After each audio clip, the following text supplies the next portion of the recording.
elementos tiene sus características propias y distintivas, ¿ya? Y que obviamente asociado a estos elementos óseos vamos a tener también elementos ligamentarios, miotendíneos, etcétera.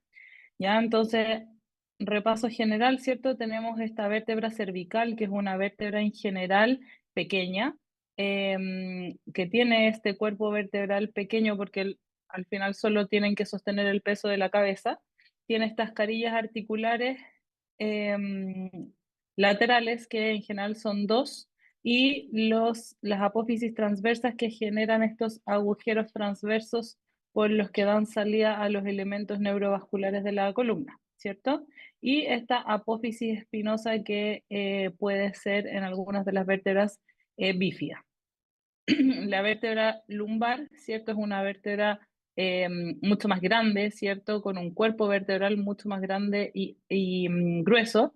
Ya tiene estas apófisis transversas que son laterales, ¿cierto? Horizontales. Y este agujero intervertebral que se genera por la articulación entre la carilla articular de la vértebra superior con la vértebra inferior. Y la vértebra dorsal, que es en el fondo una vértebra transicional entre la lumbar y la cervical, que como característica propia, ¿cierto? Tiene estas carillas articulares para la articulación con las costillas, ¿ya? Que sería lo que las diferencia de las otras. Y obviamente estas apófisis transversas que son un poco más oblicuas en relación al eje que las lumbares que son más transversas. Entonces, estas vértebras, ¿cierto?, están estabilizadas por este complejo ligamentario, ya que tenemos desde anterior hacia posterior, tenemos estos ligamentos longitudinales, anterior y posterior, tenemos después el ligamento amarillo y el ligamento interespinoso hacia posterior, y además tenemos estos ligamentos que dan la estabilidad lateral, que son los ligamentos intertransversos, ya estos son como los principales. Y obviamente tenemos este disco intervertebral, que es esta estructura cartilaginosa que está compuesta por este núcleo pulposo, ¿cierto? Y un anillo fibroso que le otorga esta resistencia y que funciona principalmente como amortiguador, distribuidor de carga y estabilizador de esta columna lumbar. ¿Ya? Entonces después vamos a ver que cuando hay patología de este disco, lo que se produce es una inestabilidad a nivel de la columna que empieza a generar problemas y dolores asociados a esto. Y sobre esto tenemos, miren, este complejo aparato de músculos, ¿cierto? Que en la columna se distribuyen en planos, ya planos más profundos, ya tenemos musculatura mucho más específica, ya como los multífidos, los rotatorios, los interespinosos, ya que son músculos pequeñitos que tienen funciones súper específicas de estabilización de la columna. Y ya en capas más superficiales tenemos músculos más grandes como los esplenios, ¿cierto? Que van desde la región occipital hacia las vértebras cervicales y torácicas altas, ¿cierto? O el longísimo del dorso, ya que son músculos principalmente con función erectora espinal, o sea, tienen función postural y que nos permiten en la deambulación. Y ya capas mucho más superficiales, músculos tan potentes como por ejemplo el cuadrado lumbar, que es uno de los principales músculos extensores de la columna. Bien, entonces recordemos también que la columna tiene dos tipos de curvaturas, ¿cierto? Las lordosis cervical y lumbar y la cifosis dorsal y sacrocoxigia. Ya, en general, la región cervical es la región que tiene la mayor movilidad en toda la columna y existen estas zonas de transición entre la columna cervical y torácica y entre la columna torácica y lumbar, que son en general zonas de mayor vulnerabilidad ante fuerzas de cizallamiento. ¿Ya? Por lo tanto, son zonas frecuentes de lesión, sobre todo en traumatismos de alta energía. En general, mientras más arriba, más estrecho es el canal medular, ¿ya? y mientras más va descendiendo, más se va agrandando el agujero. Y lo que mencionábamos antes, que también el cuerpo, el tamaño del cuerpo vertebral también va aumentando hacia caudal por un tema de soporte de cargas. Bien, entonces, hablando un poquitito de patología traumática de la columna vertebral, ya esto en general es de manejo muy de especialista, ya entonces ustedes más que nada tienen que saber sospecharlas, reconocerlas y hacer una derivación oportuna. En cuanto a las fracturas vertebrales, ya lo más importante es determinar cuándo una fractura vertebral tiene inestabilidad, ¿ya? Y eso en general ocurre cuando hay lesión de estos elementos posteriores, ¿ya? Ya sea articulaciones, ramas posteriores y aparato ligamentario, ¿ya? En la columna cervical ya podemos hablar de inestabilidad cuando tenemos una angulación interespinosa, o sea que esta distancia aumente más de 11 grados, o cuando hay una traslación de un cuerpo vertebral mayor a 3,5 milímetros. Y en la tora columbar, aquí ya hablamos de compresión de la columna anterior, o sea, cuando esta columna uno ve una especie de aplastamiento o cuando se generan cifosis angulares mayores a 25-30 grados.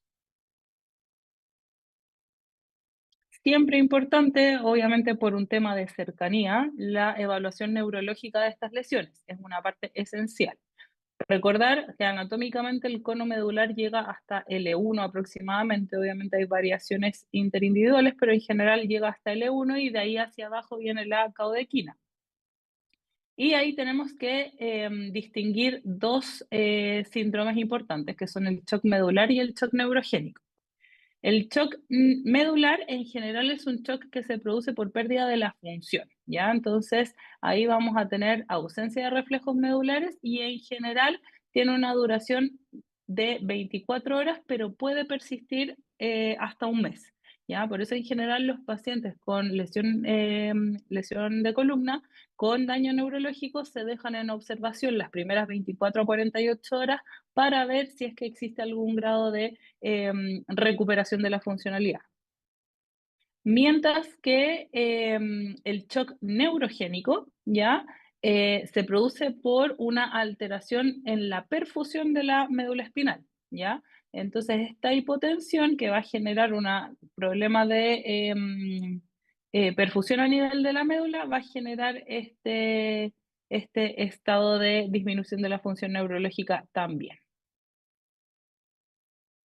En cuanto al manejo, ya en general va a depender de si son completas o incompletas. Ya cuando son incompletas, la idea es hacer una exploración periódica y dependiendo de si la lesión neurológica es progresiva, se hace manejo quirúrgico o si tiene menos de 6 horas de evolución por un tema pronóstico, también se prefiere la cirugía.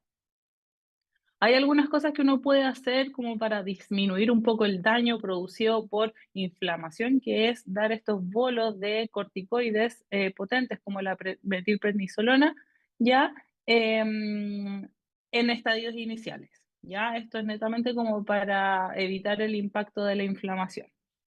¿Ya? Y esto se ha asociado a una mejor función neurológica al año. Siempre, obviamente, hay que asociarlo a un protector gástrico porque los corticoides pueden generar hemorragias gastrointestinales y existe con esta terapia el riesgo de hacer una osteonecrosis múltiple, ya que es una complicación bastante rara, pero que existe asociada a este tratamiento. Cuando hablamos de las lesiones cervicales, acá tenemos distintos tipos, ¿ya? Podemos tener lesión occipito-cervical, ¿cierto? Acá vemos que hay una disrupción entre los cóndilos occipitales y el atlas, ¿ya? Y esto se produce por una lesión de los ligamentos alares, que son estos ligamentos pequeñitos de acá, ¿ya? Y la membrana tectoria. Es más frecuente en niños secundario a accidentes automovilísticos, ¿ya? Y se asocia mucho más cuando no se usan los dispositivos de seguridad y contención, o sea, las sillas de auto en el fondo, de forma correcta. Bien, tienen una alta tasa de mortalidad y de lesiones neurológicas asociadas, ¿ya? Por eso es importante el tema de que los niños, por lo menos hasta los 7 años, tienen que andar en silla de auto.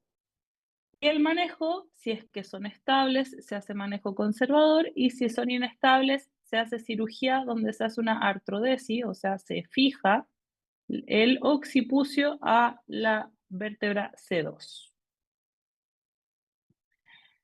En cuanto a las fracturas de C1, ya, del atlas, tenemos las fracturas en estallido o la fractura de Jefferson, que generalmente se producen 4 fragmentos, se asocia a traumatismos axiales, o sea, cuando en el fondo la fuerza de compresión es axial, y esta no suele tener déficit neurológicos porque no suele haber desplazamiento.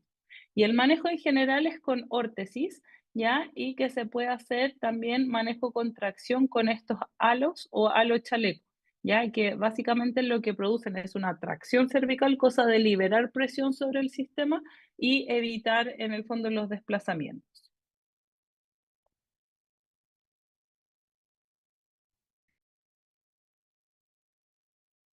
Bajando un poquito, ¿cierto? A la lesión del ligamento transverso. Recuerden que este ligamento transverso es el ligamento que fija la apófisis odontoides, ¿cierto? A la articulación con el atlas, ¿ya? Generalmente se produce en pacientes mayores de 50 años y el diagnóstico se hace cuando hay una distancia entre el atlas y la odontoides mayor a 5 milímetros. Ahí uno puede sospechar esta lesión ligamentaria, ¿ya?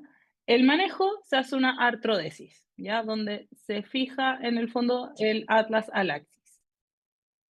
Hay pacientes, principalmente pacientes portadores de genopatías, como los pacientes con síndrome de Down o pacientes con artritis reumatoidea, que pueden tener una laxitud de este ligamento, que en el fondo, si uno les hace una radiografía, puede ver una distancia categórica de una lesión del ligamento transverso, pero en el fondo el ligamento está indemne, ¿ya? Y en esos pacientes el manejo puede ser conservador a menos que empiece a generar síntomas neurológicos.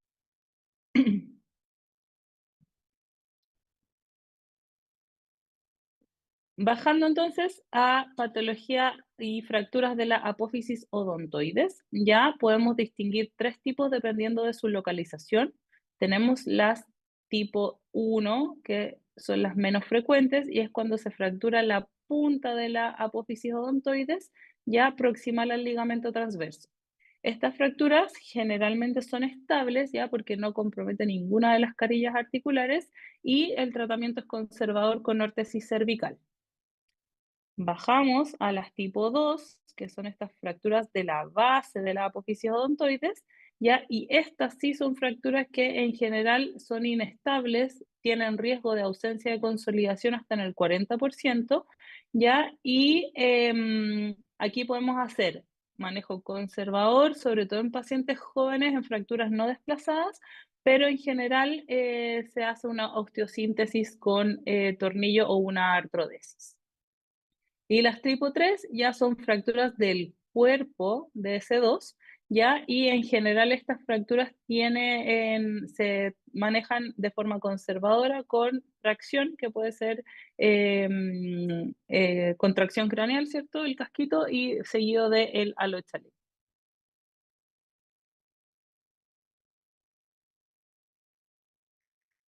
Bajando un poquitito más a las fracturas o las espondilolistesis traumáticas del axis, ¿ya? La espondilolisis y la espondilolistesis son estas lesiones de las pars interarticularis, ¿cierto? Que van a generar un desplazamiento anterior del cuerpo vertebral. ¿Ya? En esto también se distinguen 3 tipos, ¿ya? Las tipo 1, que se producen generalmente por mecanismos de hiperextensión y tienen mínimo desplazamiento, ya si se fijan menos de 3 milímetros, y ahí estas se pueden manejar de forma conservadora. Las tipo 2, que son las más frecuentes, ya también se producen por mecanismos de hiperextensión seguidos de flexión y compresión axial, Y estas en general se tienen que manejar con tracción craneal seguidas de halo chaleco. Y las tipo 3 ya son las menos frecuentes y estas también se producen por un mecanismo, pero de flexión y después extensión. Y estas se asocian generalmente a luxaciones uniobilateral de las articulaciones facetarias a este nivel. Y estas en general son de manejo quirúrgico.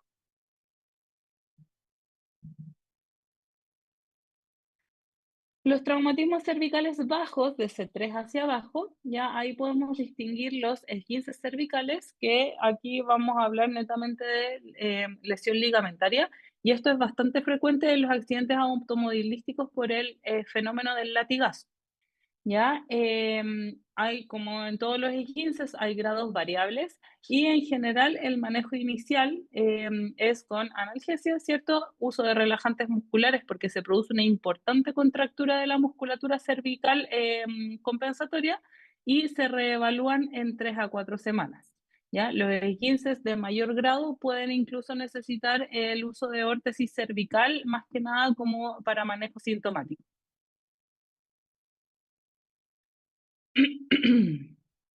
Bajando entonces a las fracturas de la columna toracolumbar, ya el 50% se asienta en esta zona de transición que les mencionaba yo, que es la zona toracolumbar, y en general pueden ser de distinto tipo, fracturas por compresión, por estallido, por flexión-distracción o asociadas a luxaciones, ¿ya? Tienen como consecuencia que, como complicación, pueden generar un hilo paralítico, ¿ya? Entonces, obviamente, eso es importante estar evaluándolo constantemente. Y en general, las lesiones torácicas, por un tema anatómico de la columna, son más estables, pero se asocian a peor pronóstico neurológico, porque recuerden que a esa altura el canal medular es un poco más estrecho que a nivel lumbar, entonces hay mayor riesgo de lesión medular ahí. ¿Dudas hasta aquí?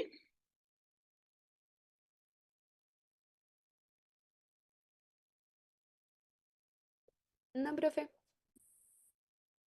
Súper. Recuerden que el estudio de las fracturas de columna inicialmente es siempre con radiografías, ¿ya? Las proyecciones clásicas AP lateral y oblicua, pero en general en los casos de accidentes de alta energía siempre se va a complementar con un escáner, ¿ya? Porque se tiene que evaluar también el compromiso neurológico. Entonces, escáner o resonancia suelen ir acompañados, ¿ya?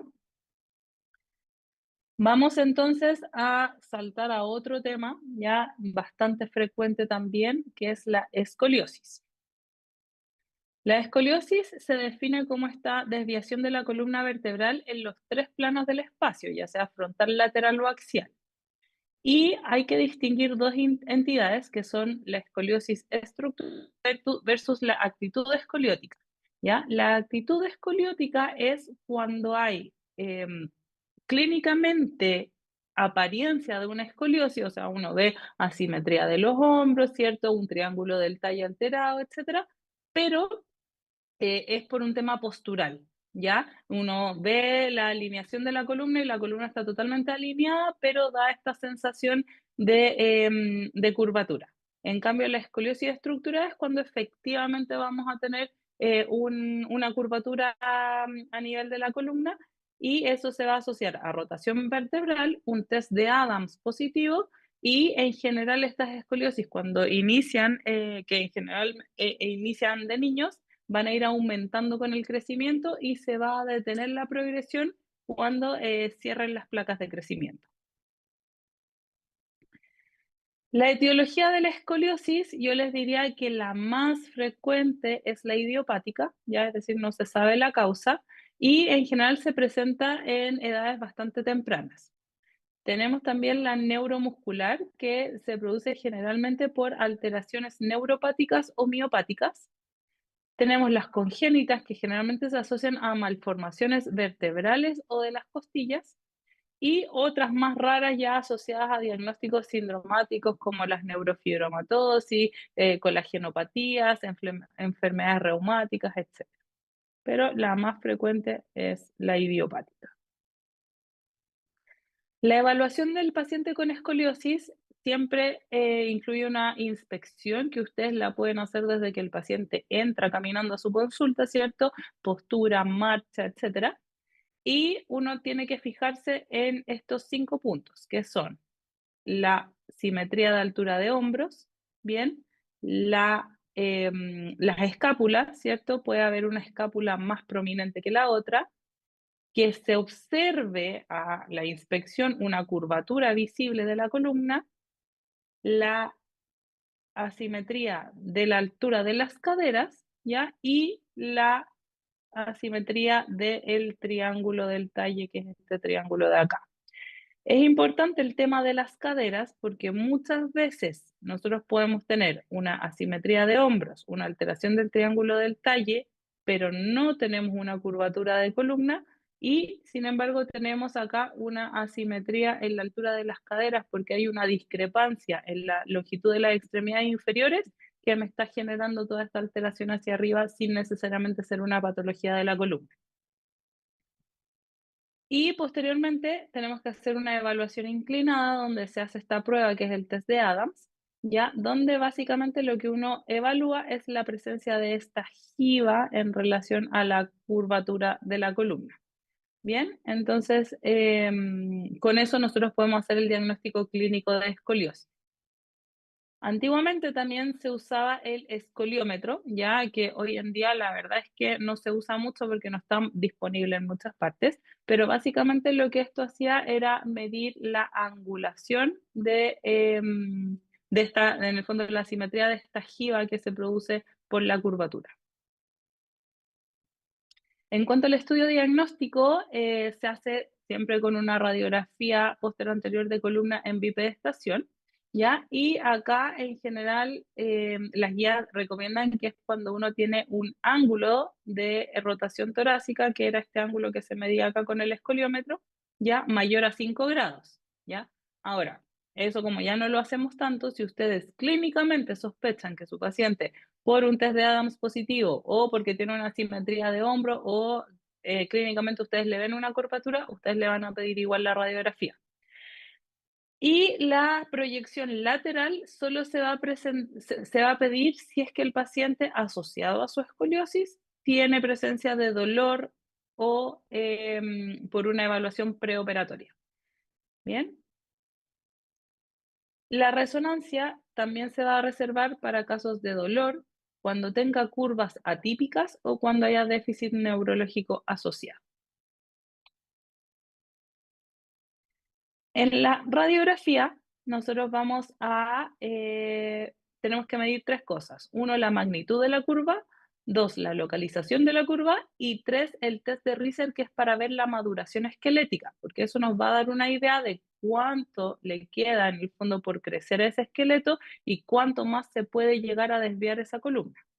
Entonces, en cuanto a la magnitud de la curva, aquí lo que se hace es medir el ángulo de Cobb, ¿ya? Esto se hace de la siguiente manera. Ustedes toman la primera vértebra más inclinada distal y la vértebra más inclinada proximal y se traza una línea paralela al eje de esa vértebra. Bien, y luego se traza una línea perpendicular a cada una de estas otras líneas y se toma el ángulo que generan esta intersección. Si es un ángulo menor a 10 grados, se considera normal. Mayor a 10 grados ya se considera una escoliosis. En cuanto a la localización de la curva, obviamente esto va en relación a la vértebra apical más alejada del eje vertebral del tronco. O sea, por ejemplo, en este caso, la vértebra más alejada del eje del tronco serían estas de acá.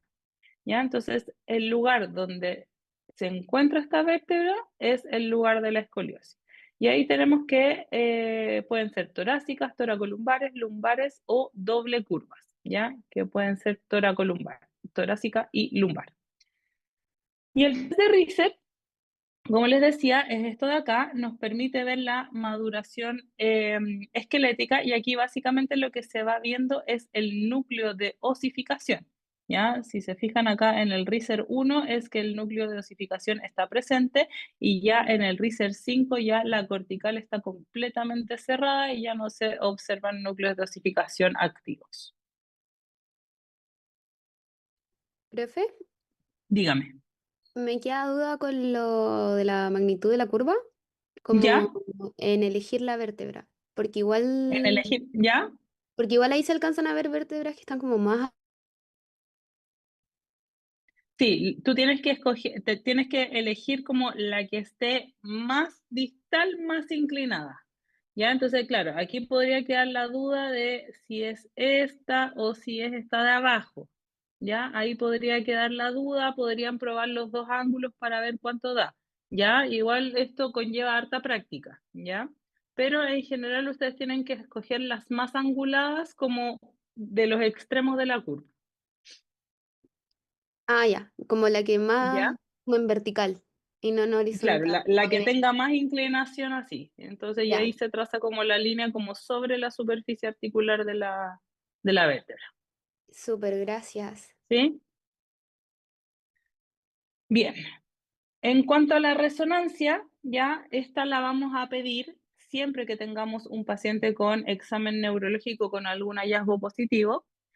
Cuando los pacientes tengan una curva dorsal a la izquierda, que eso se considera una curvatura atípica, pacientes con curvaturas mayores a 50 grados, pacientes con progresión rápida de la curva, ¿ya? Y esto se considera una progresión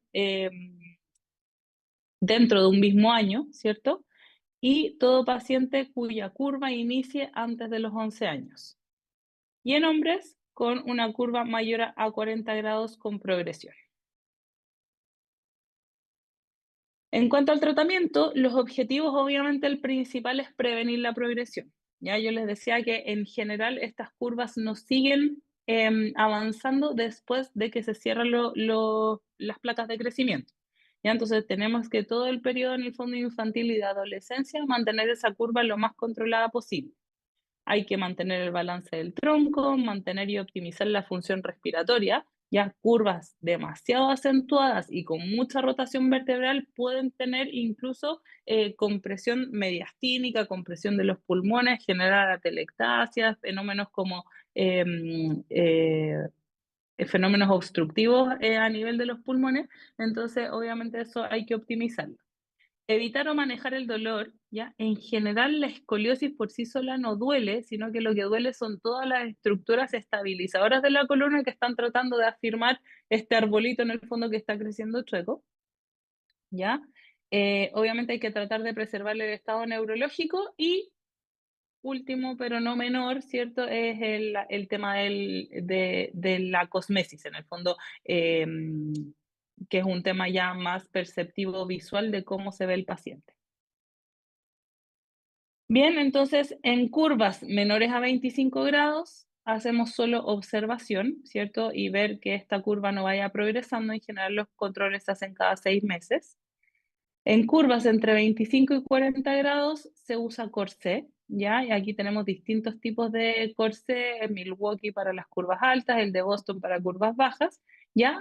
Lo importante es que estos corsés no van a reducir la magnitud de la curva de partida, ya solo van a detener en el fondo la progresión y se usan durante el periodo de crecimiento. Y en promedio tienen que usarse 18 horas al día. Ustedes comprenderán que usar este corsé 18 horas al día no es algo menor, sobre todo para niños pequeños. Y la cirugía se reserva para curvas entre 40 y 50 grados en estadios Riser del 0 al 2 y en curvas mayores a 50 grados en estadios Riser del 3 al 4 con progresión. Y esto sí nos permite reducir la magnitud de la curva. Pero los pacientes quedan con harta limitación a la movilidad después. Bien, entonces algunos criterios de indicación quirúrgica en adolescente, ya en general siempre hablamos de estos grados, ¿cierto? 40, 50 grados para indicación quirúrgica, ya, o por ejemplo acá 30 grados, pero cuando tenemos disminución del volumen torácico, ¿cierto? Porque ahí vamos a tener una repercusión pulmonar asociada. En adultos, en general, curvas mayores a 50 grados que demuestren progresión o curvas mayores a 50 grados con alto riesgo de progresión y deformidad significativa del tronco. Eso podría ser una indicación relativa. ¿Cuándo derivar al especialista? Si tengo un test de Adams positivo, ¿cierto? Porque ahí tengo un diagnóstico posible de escoliosis. Cuando tenga una radiografía con una angulación mayor a 10 grados, también diagnóstico de escoliosis. Cuando tengo un paciente con escoliosis que ya está en tratamiento, pero tiene algún signo de alarma, o cuando tengo alguna malformación vertebral en la radiografía. ¿Dudas? Profe, al final el diagnóstico, el test de Adams no lo da, ni esto esa como reglita para medir. Es ¿El solamente escoliómetro? lo de la Rayox, ¿no? Para hacer O sea, diagnóstico. el diagnóstico es clínico, pero se confirma con radiografía. Ya, como les decía, hay que distinguir si es una escoliosis estructurada o si es una actitud escoliótica.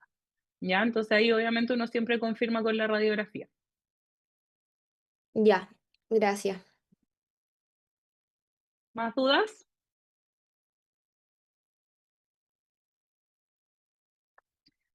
Bien, vamos a pasar al siguiente tema, ya, que son las espondilolistesis y las espondilolisis. La espondilolistesis se produce cuando hay un desplazamiento de una vértebra con respecto a la vértebra adyacente. Y este puede ser un desplazamiento posterior o un desplazamiento anterior.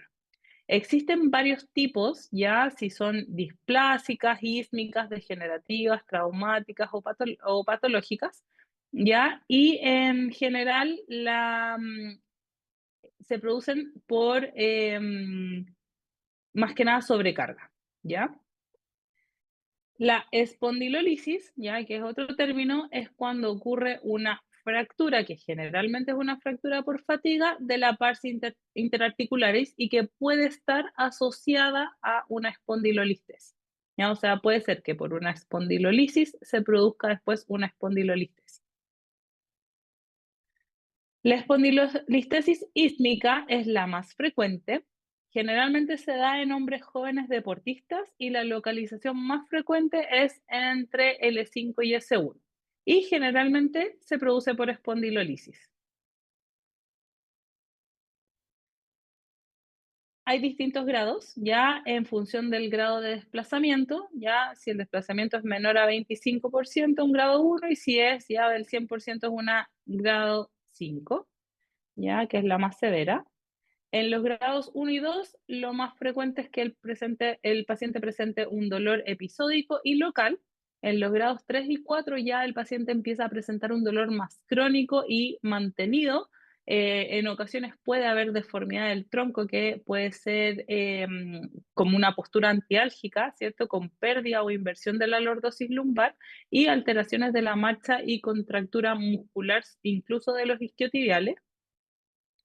Y en los grados 2 a 4 también puede haber compromiso radicular por este desplazamiento vertebral que genere compromiso neurológico.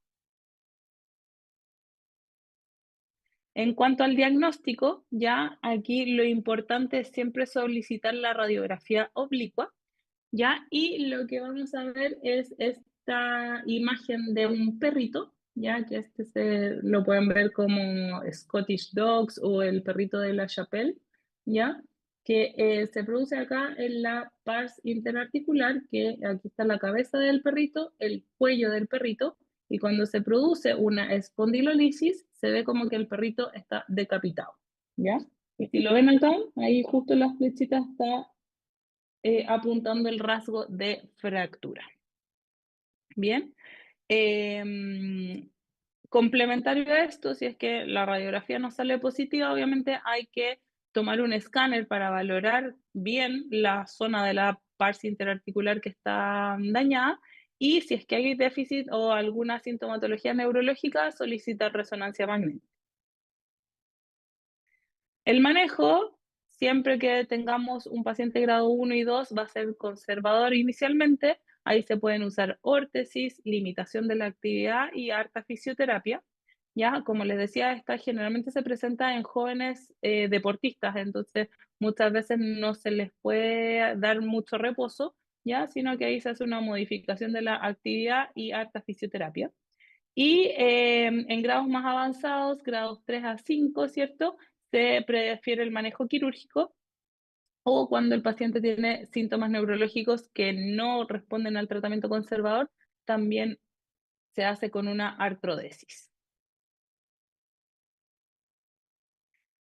En cuanto a la espondilolistesis degenerativa, ya aquí como ven está este desplazamiento anterior de L5 sobre S1, ya es la segunda forma más frecuente y se presenta con mayor frecuencia en mujeres. La localización más frecuente es entre L4 y L5 y se asocia a cambios degenerativos tanto del disco como de las estructuras ligamentarias y en general se presenta como dolor lumbar, síntomas neurogénicos y estenosis del canal. Y el manejo puede ser lo mismo, conservador con órtesis, kinesioterapia para estabilización lumbar y en casos de que no responda al manejo, descompresión y artrodesis.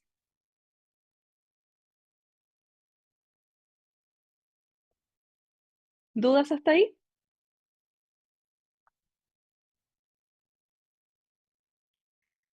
Bien. Vamos a hablar ahora de una de las consultas, yo les diría, más frecuentes por dolor en las urgencias, ¿ya? Y que también es una de las causas más frecuentes de incapacidad laboral que tenemos hoy en día, ¿ya? Que es el síndrome de dolor lumbar. Em, el síndrome de dolor lumbar o lumbalgia o lumbago, ¿ya? Es cualquier dolor originado en la espalda, ¿ya? Entre el margen inferior de la última costilla y el borde superior de los glúteos. Tiene una incidencia de hasta un 84% a lo largo de la vida. O sea, lo más probable es que todos nosotros hayamos tenido o vayamos a tener alguna vez un cuadro de dolor lumbar. Como les decía, principal causa de ausentismo laboral, sobre todo en pacientes jóvenes en edad productiva, ¿ya? Entonces esto ya pasa a ser como un tema de salud pública. Y corresponde al 10% de las consultas en atención primaria. Sobre el 90% son de origen mecánico, ¿ya? Y son de igual prevalencia en hombres y mujeres. En cuanto a el componente radicular del dolor lumbar, ya aquí vemos que es un poquito menor, ya es entre un 1 y un 18%, y cuando hay raquiestenosis, quiere decir que hay estenosis del canal medular, ¿cierto? Es 5 por cada 100.000 habitantes, que es bastante menos, ¿ya? El mecánico es bastante más que eso. La historia natural, en general, los dolores lumbares agudos tienen una evolución favorable y autolimitada, ¿ya? El 90% de los pacientes se recupera dentro de las primeras 4 semanas, ¿ya? Pero a nadie le dan permiso, en el fondo, para estar 4 semanas fuera del trabajo, fuera de sus actividades por un dolor lumbar, y ahí es donde está el problema. El 10% de estos dolores tienden a la cronicidad, ¿ya? Y el 58% de los dolores de los pacientes con dolor radicular, o sea, por compromiso del nervio, van a tener una mejoría dentro de 30 días. Pero insisto, nadie se va a quedar tranquilo con un dolor radicular en 30 días y por eso siempre buscan manejo antes. Pero tienen una recurrencia anual del 15 al 40%. Y esto es súper importante porque esto nos habla de la etiología del dolor lumbar, que es lo que vamos a ver acá. Como les decía, nos puede doler cualquier cosa entre las costillas y el glúteo, ¿ya? Entonces, puede ser un origen articular, ¿cierto? Por ejemplo, de las articulaciones facetarias, que es una causa frecuente. Puede ser de origen ligamentario, ¿cierto? Puede ser de origen discal o puede ser de origen muscular, ¿ya? Cualquiera de estas cosas nos puede doler. Nos puede doler solo una o nos pueden doler todas al mismo tiempo, ¿ya? Y que lo más frecuente es que los dolores sean multifactoriales. Y por lo tanto, cuando nosotros pensemos en el tratamiento de los dolores lumbares, también tenemos que pensarlos de forma multifactorial, ¿ya? No me sirve que un paciente que tiene una discopatía degenerativa, o sea, se le dañó el disco. Esta discopatía, como se me dañó el disco, mi columna perdió estabilidad. Entonces, estos ligamentos se ponen rígidos como forma de aguantar esta inestabilidad. Como tengo inestabilidad, la carga ya no pasa por acá, sino que me empieza a sobrecargar las articulaciones facetarias y empiezo a generar una sinovitis facetaria. ¿Ya? Y como tengo una inflamación en esta articulación, toda la musculatura se me empieza a contracturar y a contraer para intentar estabilizar esta espalda. Pero como en general es población que físicamente no es muy activa, estos músculos se fatigan, se contracturan y generan síndromes miofaciales. Entonces, cuando me dicen, ya, tengo un dolor lumbar, voy a darle paracetamol 7 días y para la casa, claro, yo ahí solo le estoy solucionando la parte del dolor, pero me falta solucionarle todo el problema de base que era esta inestabilidad producto de esta discopatía. ¿Ya? Entonces, eso es súper importante que ustedes lo consideren cuando les llegue un paciente con dolor lumbar.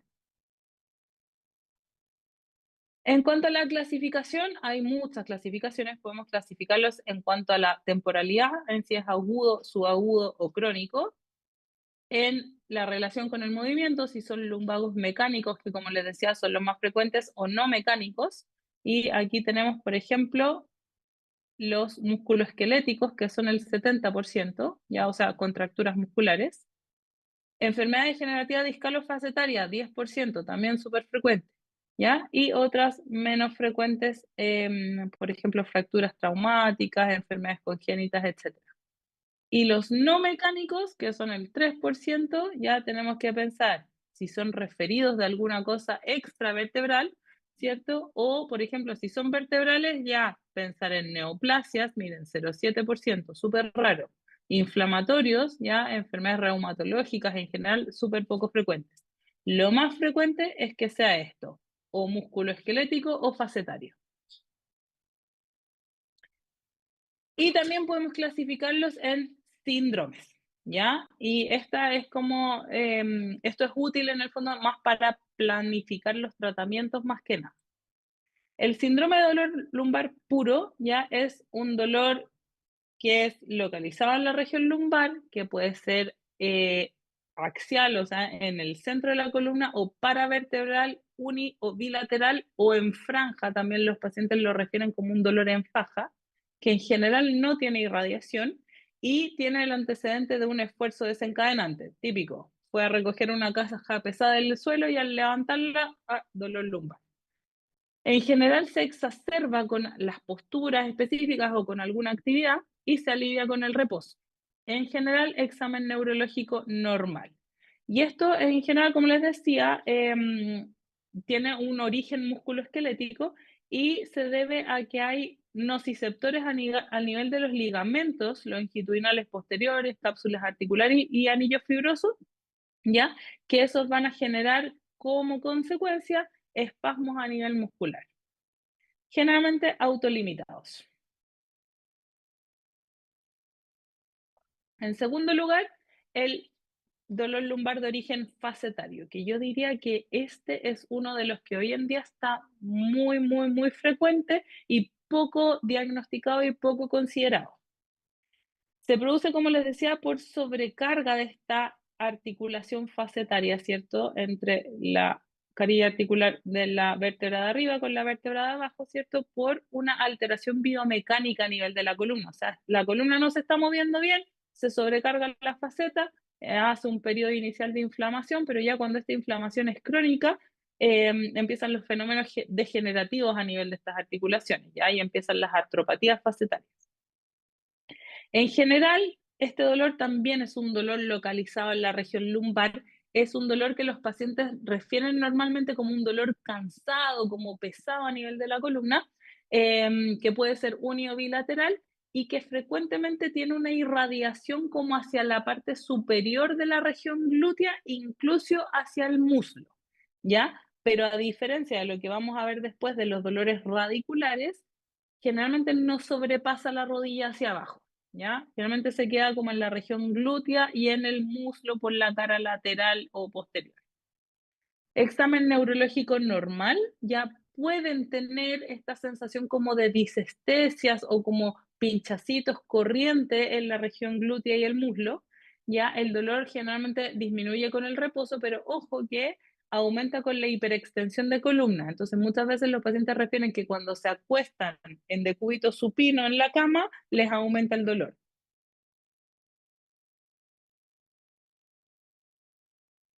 En tercer lugar, el dolor radicular, ¿ya? Y estos son manifestaciones que se derivan del compromiso de una raíz nerviosa a nivel lumbar.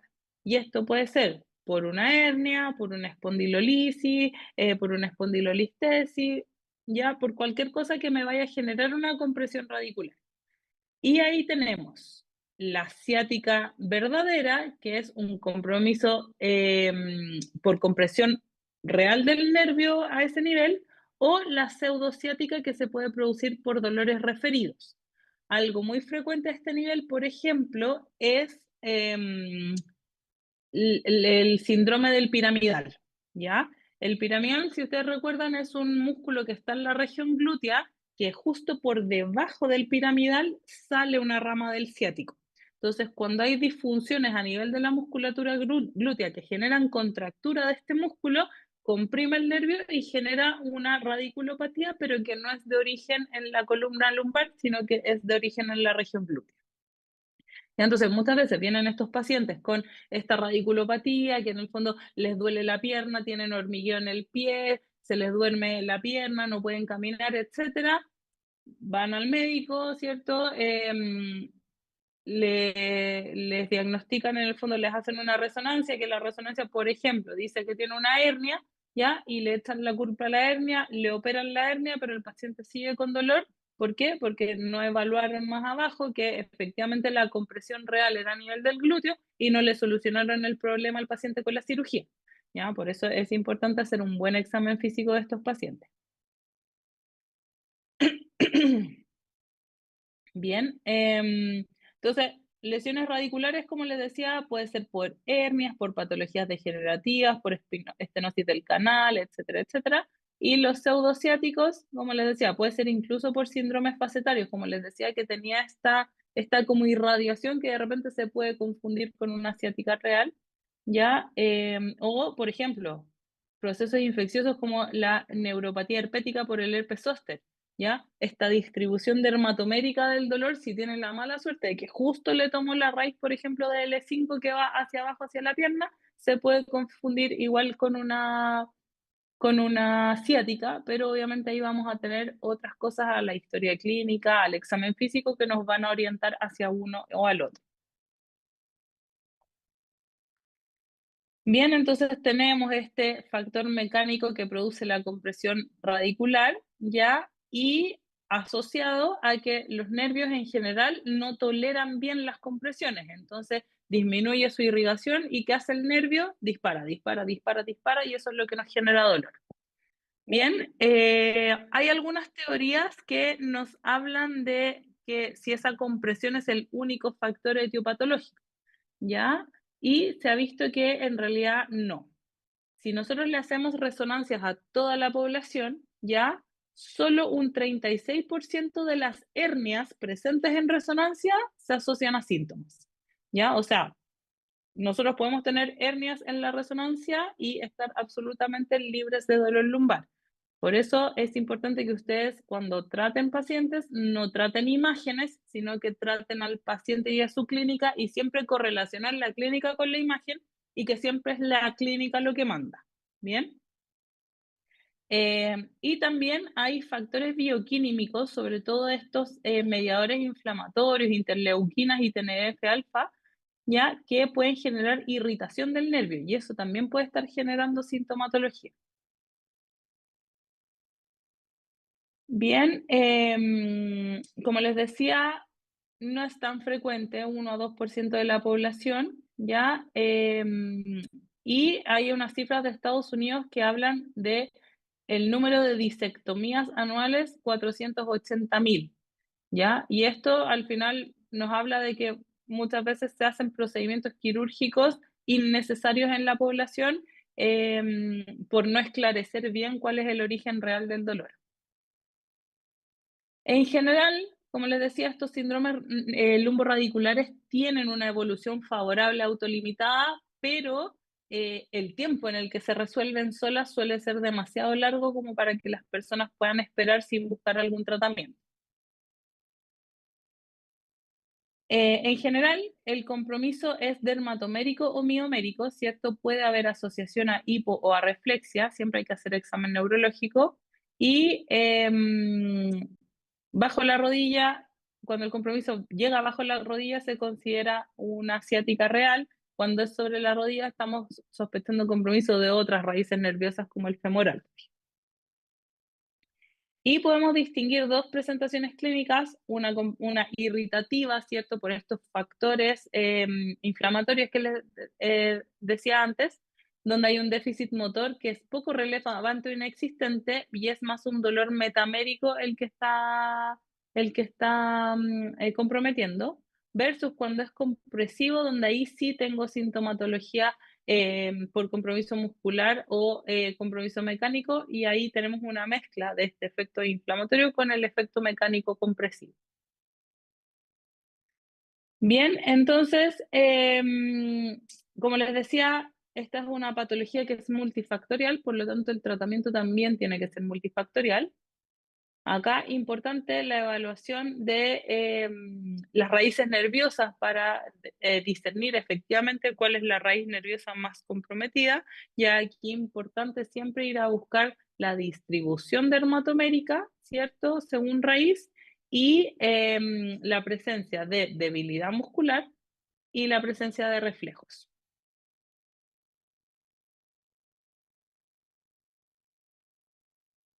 Bien, una entidad súper importante de pesquisar, ya en el caso de ustedes no la van a tratar en ningún caso, pero de pesquisar a tiempo por la gravedad y las complicaciones que puede tener es el síndrome de Caudequina.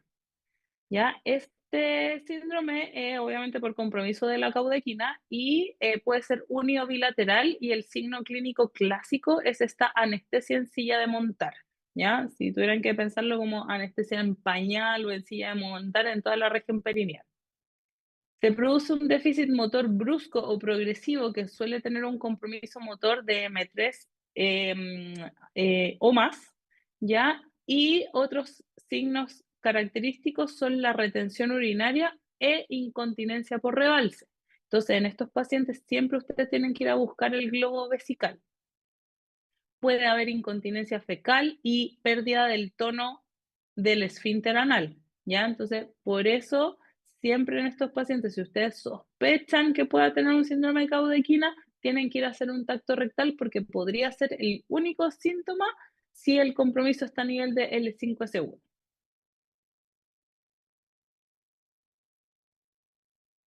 Y finalmente el síndrome de claudicación neural, que es una estenosis del canal que generalmente se produce por cambios degenerativos.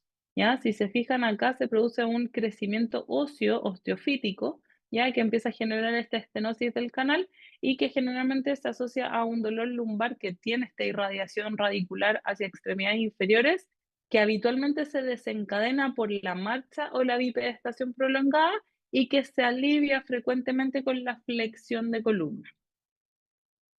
Y eso nos ayuda a diferenciar la claudicación neurogénica de la claudicación vascular, ¿ya? Si comparamos, la distancia caminable con una vascular es fija. O sea, el paciente siempre refiere, yo camino 20 metros y me empieza el dolor, mientras que la neurogénica es variable. El, el factor atenuante en la vascular es el estar de pie, en el fondo sin moverse, mientras que en la neurogénica es el estar sentado o con la inclinación del tronco.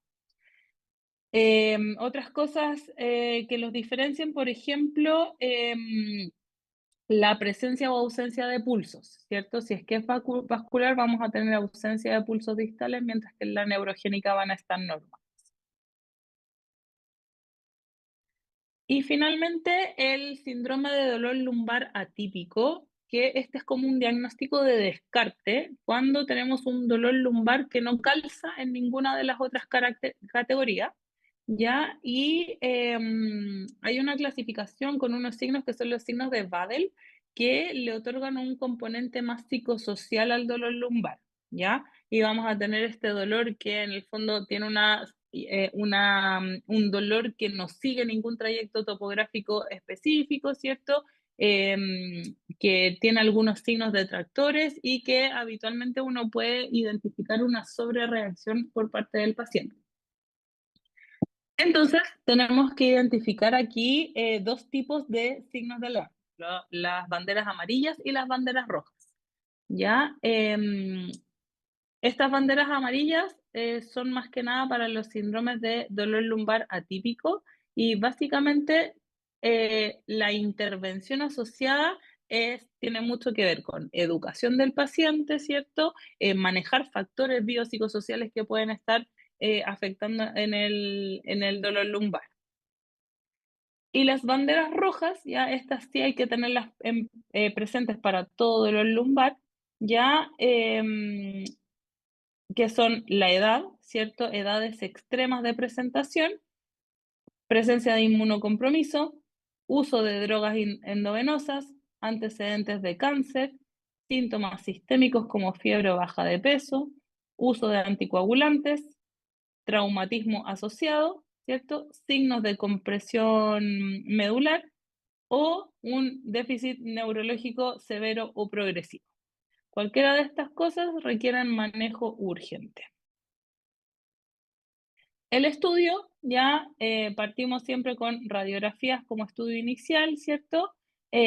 Posteriormente podemos complementar con la resonancia si es que sospechamos infección, si es que estamos ante un paciente con clínica de caudequina, si es que tenemos un déficit neurológico progresivo, si es que tenemos síntomas radiculares o si tenemos alguna bandera roja, ¿ya?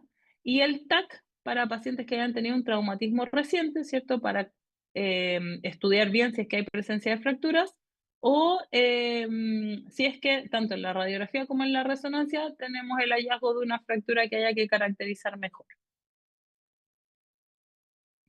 El tratamiento, lo primero es tranquilizar al paciente, ¿cierto? En general, como tienen déficits neurológicos, son pacientes que están muy ansiosos, ¿ya? Entonces, lo primero es tranquilizar al paciente, ¿ya? Y siempre buscar banderas rojas como el manejo inicial.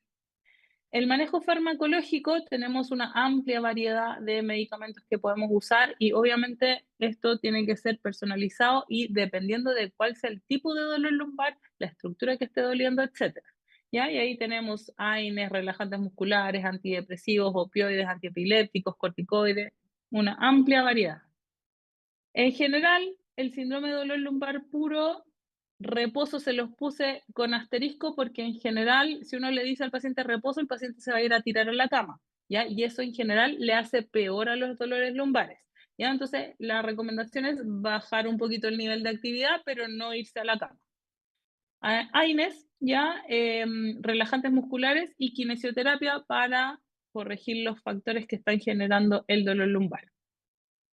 Lo mismo con el facetario, ya en general estos son dolores más crónicos y más intensos, por lo tanto muchas veces tenemos que recurrir a los opioides, ya ahí muchas veces la mezcla de tramadol con paracetamol es una buena alternativa, siempre asociarlo con kinesioterapia y en estos lumbagos facetarios como suele haber un componente inflamatorio importante, también se puede se pueden usar los corticoides, que pueden ser corticoides sistémicos o infiltraciones con corticoides.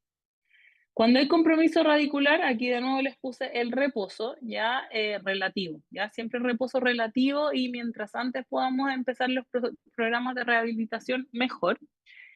También AINES o corticoides sistémicos o inyectables, opioides, y aquí la pregabalina entra a jugar un rol importante porque a pesar de ser un antiepiléptico, se usa como tratamiento para los dolores neuropáticos. ¿Ya? Entonces, en los compromisos radiculares tiende a funcionar bien. Pero hay algunos estudios que dicen que la pregabalina comienza a hacer su efecto máximo recién en las 2 semanas de tratamiento, entonces no nos serviría como para el manejo agudo del dolor. Y tiene hartos efectos adversos como somnolencia, mareos, etc.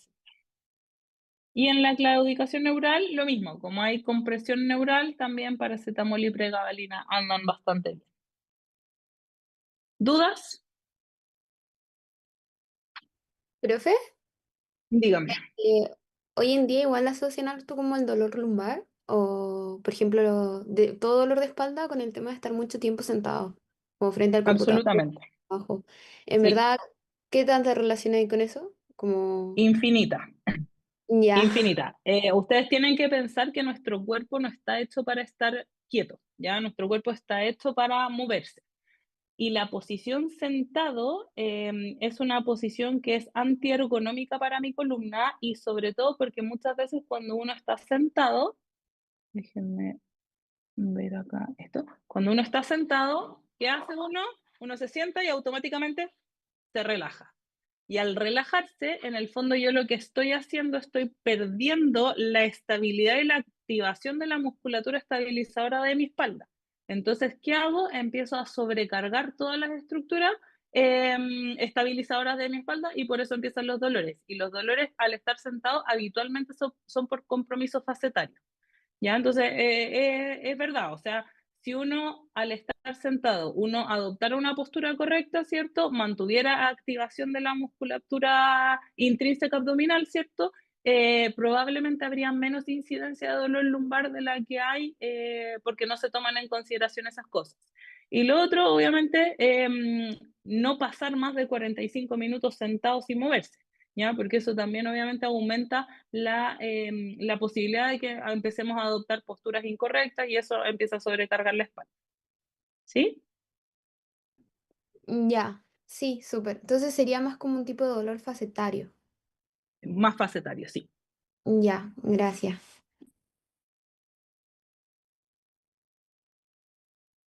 ¿Más dudas?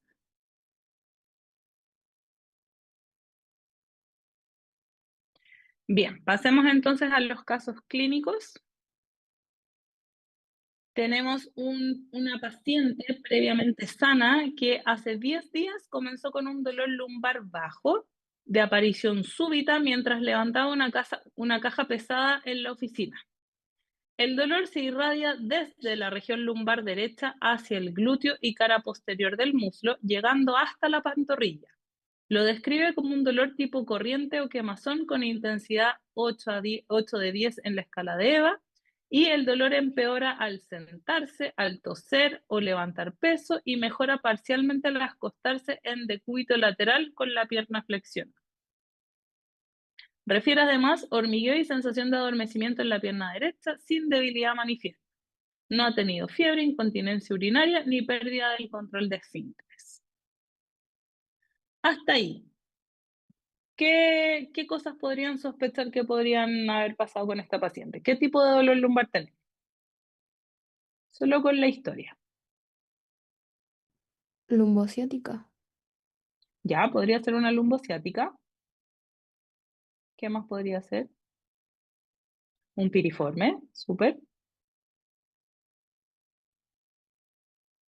Ya, entonces nos orienta más como un lumbago mecánico, ¿cierto? Entonces, examen físico, tenía una marcha antiálgica, evitaba cargar peso sobre la pierna derecha, tenía una contractura de la musculatura paravertebral derecha con limitación dolorosa a la flexión y extensión. Tenía un test de la SECH, que es el test para evaluar radiculopatía, que era positivo a 40 grados. Tenía conservada la fuerza muscular, tenía hipoestesias en el dermatoma del E5 a derecha y los reflejos patelares estaban conservados, pero el aquiliano estaba disminuido a derecha. Se nos empieza a limpiar un poquito el cuadro. ¿Qué podríamos aportar de lo que nos... ¿Qué raíz, por ejemplo, es la que probablemente está comprometida? S1 por el aquiliano. O no, el Ya, era. El I5. L5, súper, Sí, perdón. L5, Sí, ese súper. uno. Ya, entonces tenemos, claro, la hipoestesia en L5 y un aquiliano disminuido. Entonces, lo más probable es que haya un compromiso a ese nivel, ¿cierto? Entonces, como habíamos hablado, ¿cierto? Los diagnósticos diferenciales, cualquier cosa que me genere una compresión o un compromiso radicular del E5, ¿cierto? Y ahí tenemos las hernias, las estenosis foraminales, el piriforme que habíamos dicho, la espondilolistesis o alguna patología inflamatoria infecciosa, pero esa mucho menos frecuente porque en la clínica no había ningún síntoma constitucional. Entonces, ¿qué exámenes vamos a pedir en este paciente? ¿Por qué me quedó feo esto?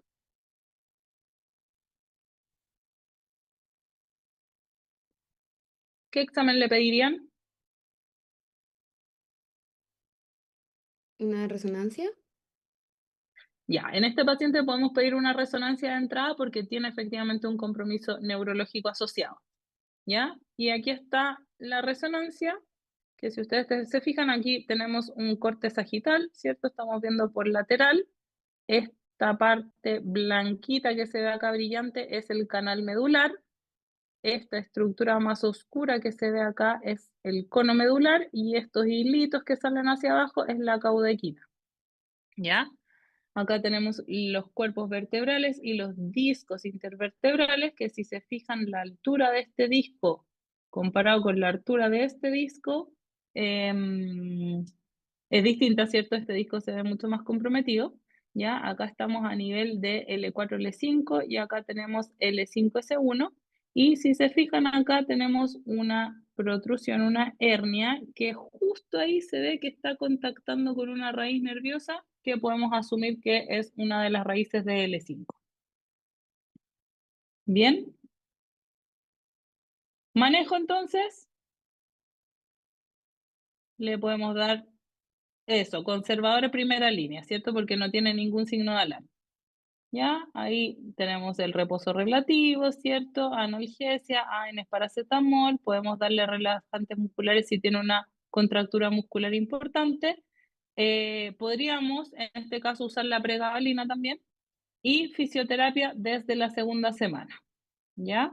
Seguimiento cada 2 semanas y ahí vamos viendo si es que es necesario, por ejemplo, una infiltración con corticoides o alguna otra cosa. ¿Ya? Pero esto ya es más de manera especialista.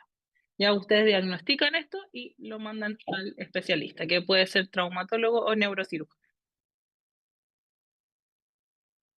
Profe, Bien, dígame, si fuera síndrome del piriforme, no habría se tenido... cortó Consuelo, no te escuché. Ah, perdón. ¿Y ahí? No sé si soy solo yo.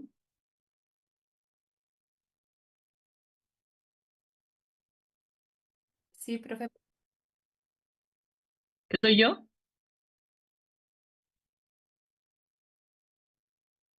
Si hubiera sido síndrome del piriforme, ahí en general, sí, igual, porque acuérdense que el piriforme comprime igual la raíz del ciático, ¿ya? Entonces, por eso se llama pseudociática, porque me genera una clínica bastante similar, pero el origen es distinto, ¿ya? Ahí con el examen físico, básicamente ustedes lo que hacen es ir a apretar el piriforme.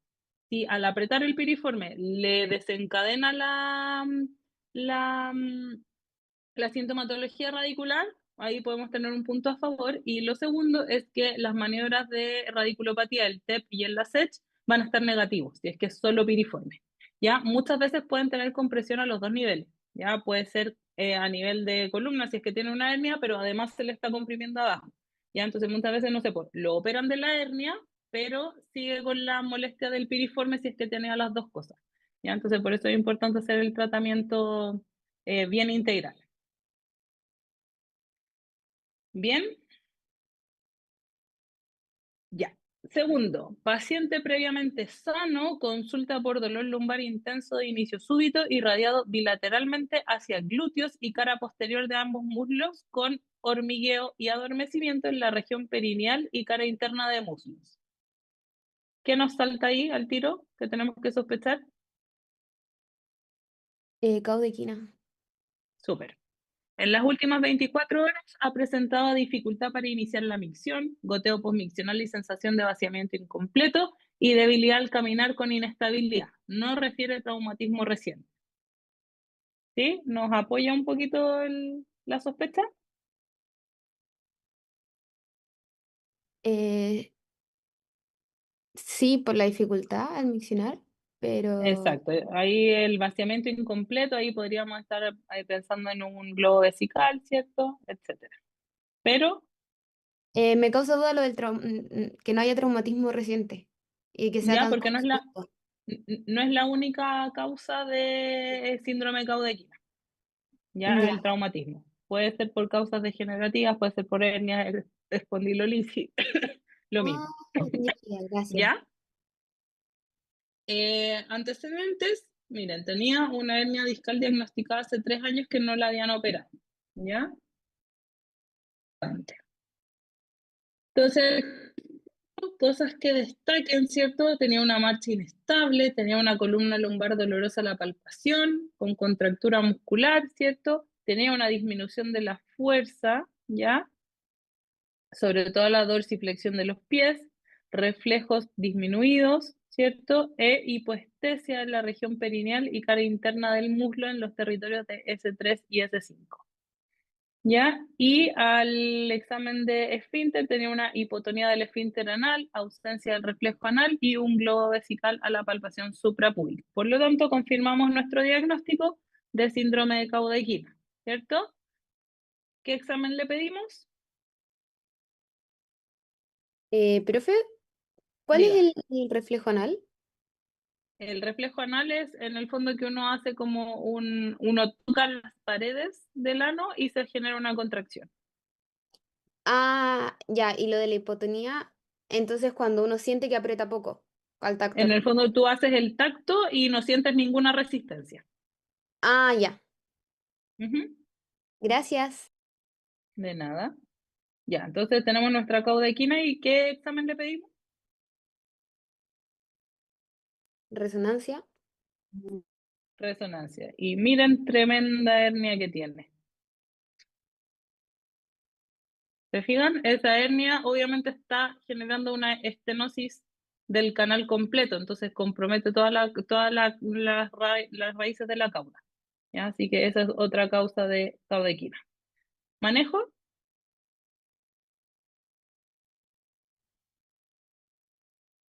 ¿Quirúrgico? ¿Tendría que ser? derivar, derivar, ¿cierto? Urgente. Bien, ¿dudas hasta aquí? Profe, esa derivación urgente, como qué tan urgente es en verdad? Como hay Lo un mando a la tiempo urgencia, lo mando a la Ah, urgencia, al tiro. ya. Si están de generales de zona, lo mandan en ambulancia. Ah, ya, como sí es muy Muy urgente. urgente, Ujú. muy urgente, sí. Bien, ya, nos queda la clase de em, pelvis y cadera, que es un poquito más corta, ¿ya? Denme un par de minutitos, tomémonos unos 5 minutitos para ir a buscar cafecito o algo y seguimos, ¿les parece?